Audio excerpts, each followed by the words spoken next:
స్నేహం మంచిదే, కానీ వివేకం లేకపోతే అదే స్నేహం ప్రాణాలకు ప్రమాదం అవుతుంది. ఈరోజు మనం చూడబోయే కథ ఒక వేటగాడు, ఒక కోతి. మరి ఒక చిన్న పొరపాటు ఎలా పెద్ద నష్టానికి దారి తీసిందో చెప్పే నీతి కథ. ఒక దట్టమైన అడవిలో ఒక వేటగాడు ఒంటరిగా జీవించేవాడు. అతడు ప్రతిరోజు అడవిలో వేటాడుతూ సాధారణమైన జీవితం గడుపుతూ ఉండేవాడు. అడవి అంటే అతడికి ఇష్టం, కానీ ఒంటరితనం మాత్రం అతడిని బాధించేది. ఒకరోజు ఆ అడవిలో గాయపడిన ఒక చిన్న కోతిని చూశాడు. మంచి మనసు కలిగిన వేటగాడు ఆ కోతిని ఇంటికి తీసుకువచ్చి ఆహారం పెట్టి ప్రేమగా పెంచసాగాడు.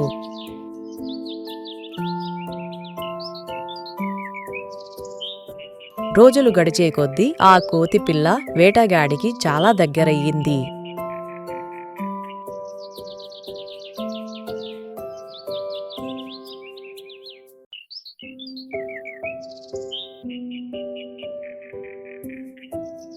అది అతడిని నీరెలా అనుసరించేది.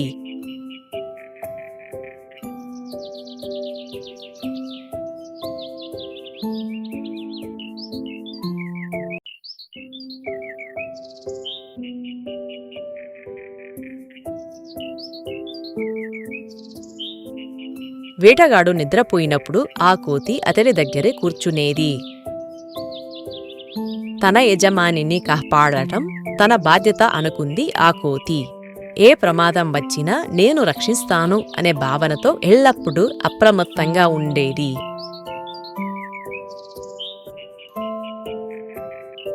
ఒక మధ్యాహ్నం వేటగాడు గాఢనిద్రలో ఉండగా అతడి ముఖంపై ఒక ఈగ వచ్చి కూర్చుంది. అది చూసిన కోతికి చాలా కోపం వచ్చింది. నా యజమానిని ఇబ్బంది పెడుతున్నావా అని ఆలోచించింది. ఈగను ఎన్నిసార్లు తరిమివేసినా అది మళ్ళీ మళ్ళీ తన యజమాని ముఖంపై వాలుతూ ఉంది.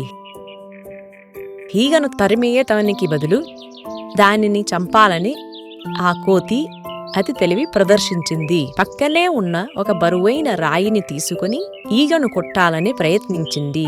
కాని ఈగ ఎగిరిపోయింది. రాయి మాత్రం నేరుగా వేటగాడి తలపై పడింది.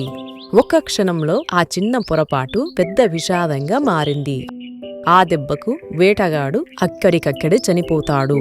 ఏమి జరిగిందో అర్థం కాని కోతి తన యజమాని దగ్గరే కూర్చుని ఏడవడం తప్ప ఏమీ చేయలేకపోయింది.